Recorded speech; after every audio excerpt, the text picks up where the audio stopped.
Welcome to MiConvert. In this tutorial, I will show you how to convert DCM files to PDF format, completely free and online.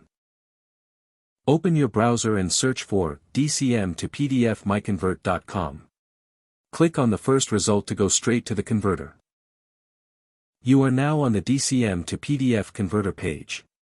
The interface is clean and easy to use. Let's upload a file. Click the Choose File button. A file picker will open. Select the DCM file you want to convert, then click Open. Your file is loaded and ready. You can see the file name, size, and destination format. Click Convert now to start the conversion. The conversion is in progress. You can see the progress bar moving. This usually takes just a few seconds. Done. Your file has been successfully converted. Click Download to save the PDF file to your computer. That's it. Visit MiConvert.com for more free conversion tools. Subscribe for more tutorials. Thanks for watching.